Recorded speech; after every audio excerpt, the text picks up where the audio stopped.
You don't have to say yes to everything. Actually, you need to be very choosy as to what it is you're saying yes to. And in this, I'm going to give you 3 pointers on how to know what to say yes to. Yeah. Hello, my name is Njeri and this is my first YouTube video.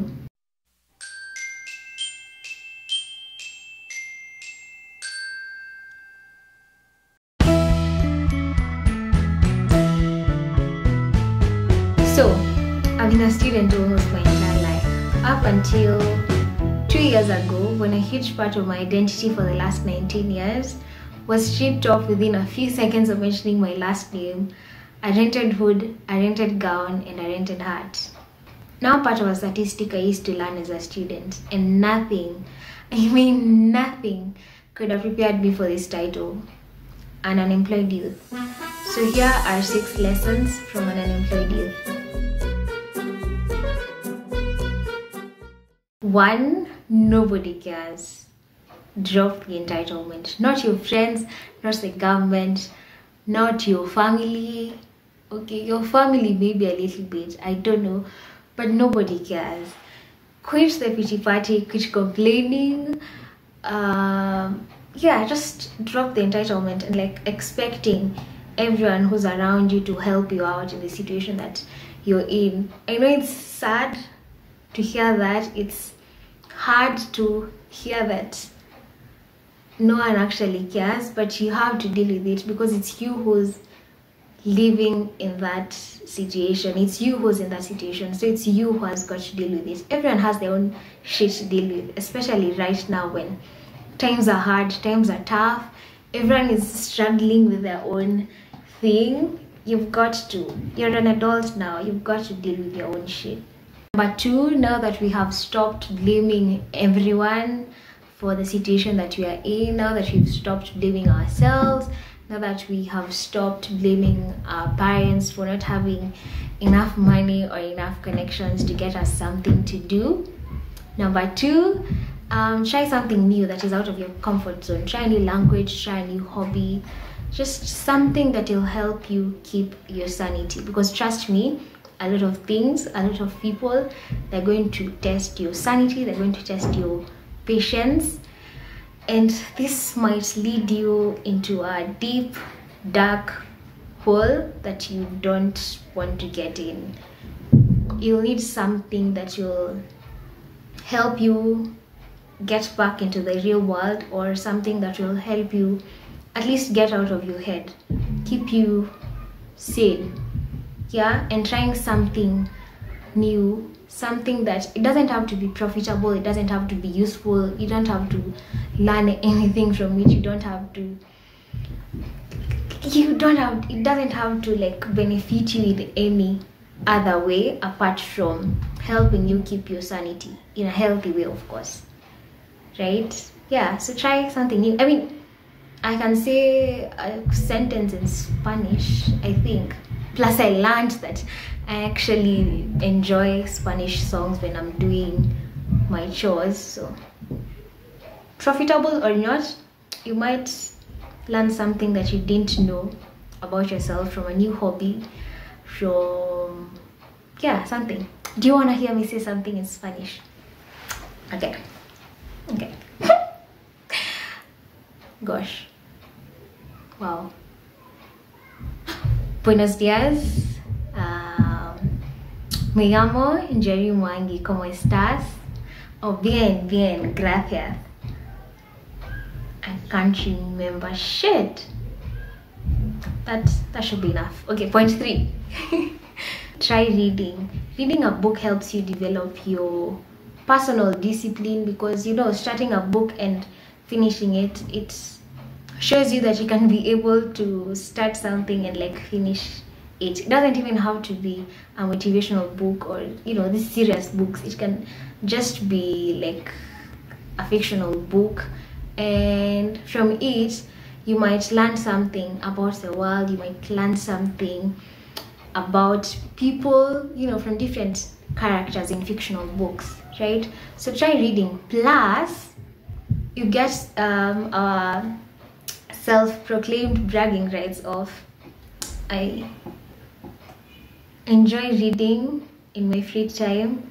Like, do you know how that sounds like you are doing something with your life? You know, yeah, just try reading.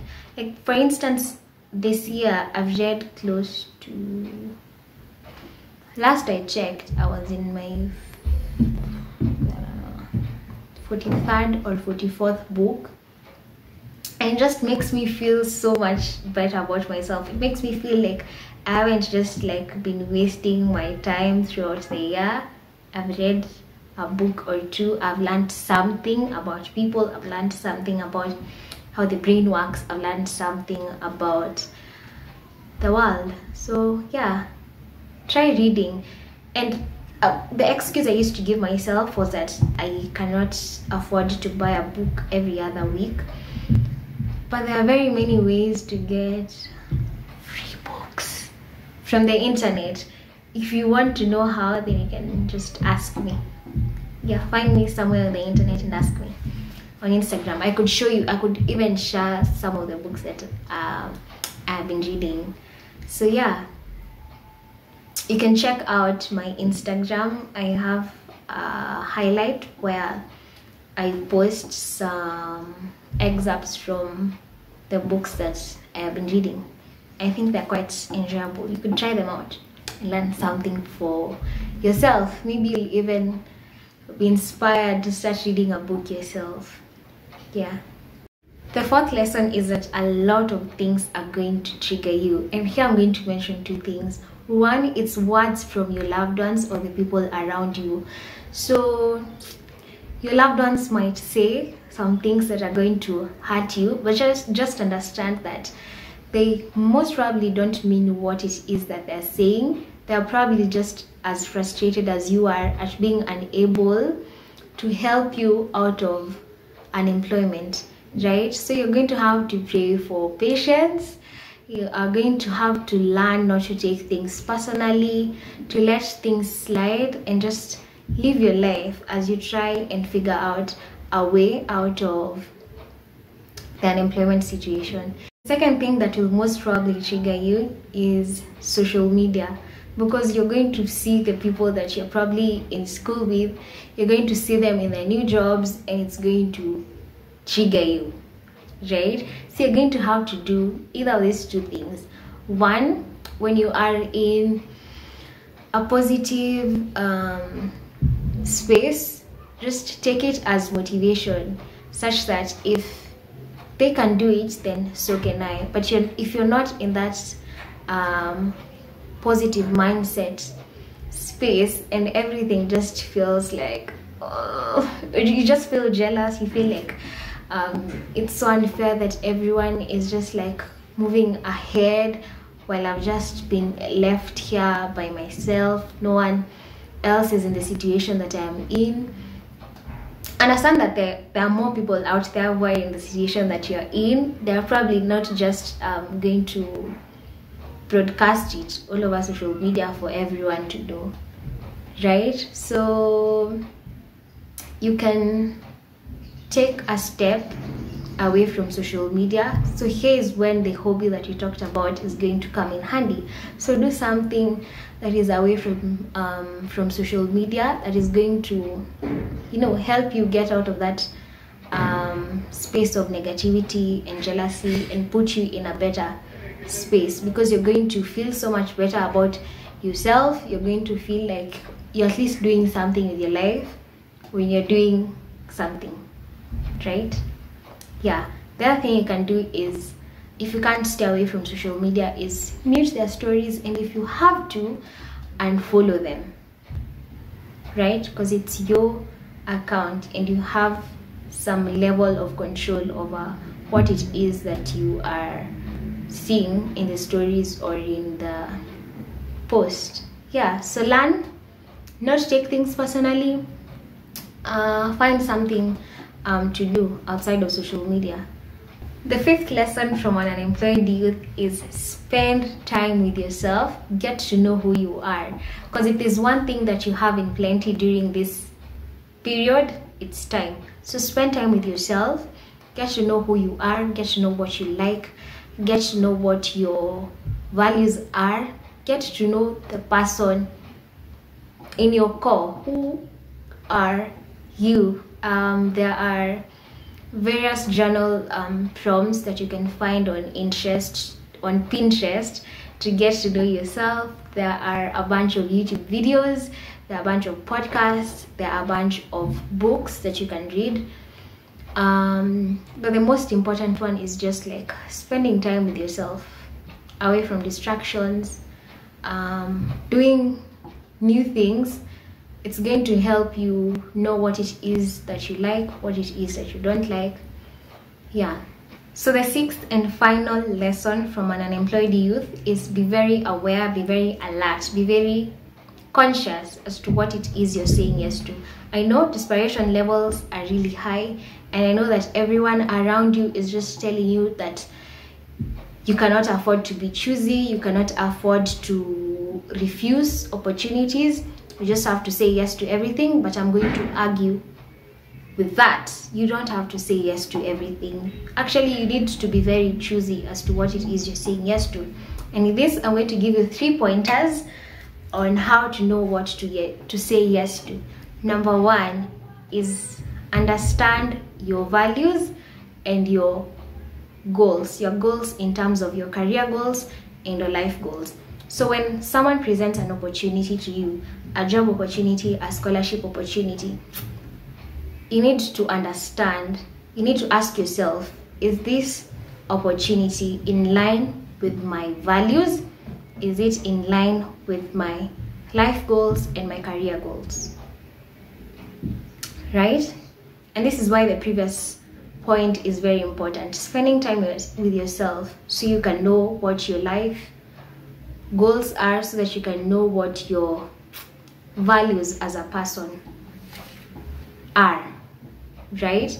So if this thing is in line with your values and it's in line with your life goals and your career goals, the next thing to do is to do a bit of research to make sure that this thing is valid, this thing is true, just so you don't spend your time and your energy and you don't get your hopes up for nothing.